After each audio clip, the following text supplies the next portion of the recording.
Please keep in mind that these are methods I use most every day and have worked for me in the past. However, all horses are different, as well as people's feel and timing are different from my own. Please exercise safety first for both horse and handler. Hi folks, Trainer 101 here again with you this month for April 2011 Tack and Training Tips. And we're going to work on our progression of stops, building our better stop. And what we're going to find is if you did not do your groundwork properly, this part of it will not work for you because we're going to use the rope halter. And what we are essentially going for is we're not going to overpower the horse. We are going to build a relationship with our horse. Not only are we training our horse, we are also working on building trust, confidence, and creating leadership with our horse. So we're going to take this rope halter and we're going to work on bending the horse to the stop and practicing the one rein stop. And what we're doing in essence of this is we are conditioning our horses in a safe environment, a comfortable environment for that animal, and we are going to condition their mind to stop when we ask, okay? If you do this exercise properly and enough and effectively, you will begin to see your horse start rating your body, not so much your hands, okay? In the beginning, yes, it's a lot of hands, and we really exaggerate the movement by bending that young horse to a stop, okay? And by doing this, one, we're keeping our young horse from falling off balance if we just pull him around, all right?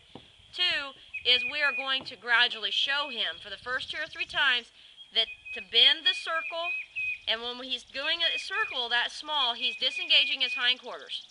He's giving to the halter, and he's tucking his nose in, which is causing him to break at the pole. So you're essentially getting a lot accomplished in a very simple task, okay? So let's go get our horse, and I'll see what we can come up with here and show you what we can do with this. All right.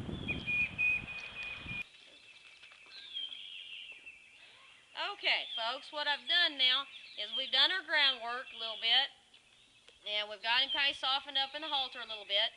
And I've taken this 14-foot lead rope, and I have went from one side and tied it back around through the ring where the snap would go. Okay. When I get on, I'm going to have his head bent to whatever side I get on. Okay, like this, and then get on, or on this side and get on. And you can see that by doing this, when I get on, I'm conditioning him to not walk off when I get on, and I'm also reminding him to be soft and supple in this halter, okay? If he would lock up and fight me, I'd go back to doing, I'd get off, I'd work on my groundwork till I had him really given to this, all right?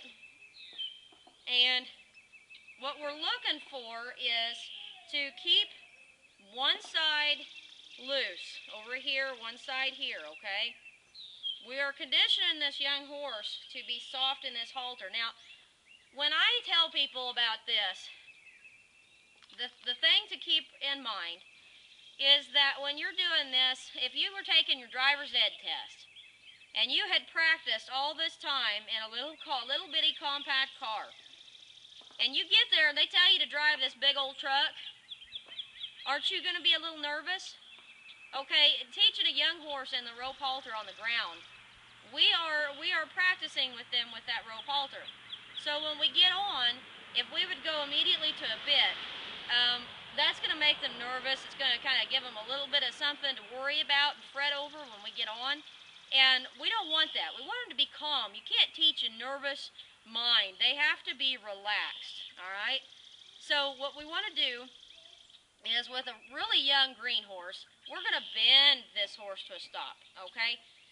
It's not going to be a one rein stop. It's going to be a bend, okay? We're going to bend him around. So what I'll do is you're going to see me. I'm going to lead him into a circle pretty wide, and my body frame changes. I'm going to lean forward slightly just from the hips up, okay? I'm not wanting my feet to change position yet. You're going to notice when I sit down, my hips are going to rock down and back. I'm going to relax this last half of my spine, put my feet out, and what you're going to do when you're doing this is you're going to exhale the word whoa. Whoa in my book means just that. We don't stand here and go whoa, whoa, whoa, whoa, yeah, whoa. Okay, that to me, that doesn't mean anything. It becomes an obsolete term for this horse. When we say whoa, I want from the beginning that horse to know there is absolutely no other possibility. So I'm going to walk him around, okay?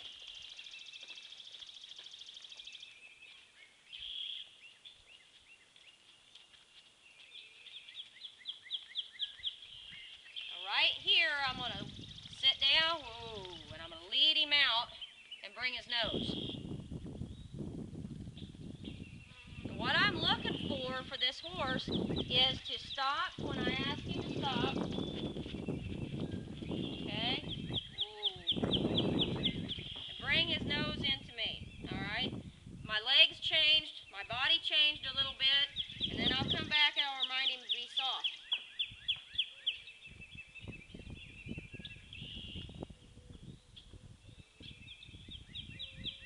Okay? Your one rein stop is just slightly different. Alright?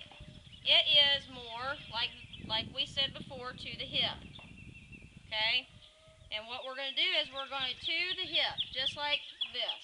We're just going to slide our hands down, pick up, and bring his nose to our boot. Okay? So watch what I'm going to do. I'm going to slide. Whoa. Alright? My feet came forward, my hips went down, and as I slid down, my body changes, and I'm going to go whoa. Okay? Now, this is the exact same thing that we will do later on with our snaffle bit. The thing that we're doing now is we are conditioning this horse, okay? We're conditioning his mind with something he's used to, which would be the rope halter, something he's comfortable with, and we're teaching him patience. Not only are we going to stop, but we're going to come back and we're going to flex, okay? We're going to flex this nose. If he is locking his head and neck up, I will never be able to get anything more out of this horse until I fix it on the ground, all right? Now, when I am doing this, you're going to want to hang the snaffle bit in his mouth when you do your groundwork, when you get ready to move on, okay? Then, from there, you can always come back. That's not a big issue. If you build your foundation properly, you will have stepping stones. If something falls apart up top, you can always come back down to the next thing. When you hang your snaffle bit in, do not use it for a while. If this is a very young colt, very green colt that you're getting the first few rides on, don't necessarily use it the first few days. Let him figure out how to hold it and carry it. Most young horses will gap their mouth, chew on it, play with it, get it underneath their tongue. So what we want to do is we want to let them become accustomed to it, become comfortable. Let them carry it when we do our groundwork, and then at a later time when we come back and we can start doing this right here with that snaffle bit. We can start teaching them how to be soft in it and where to put it. All right?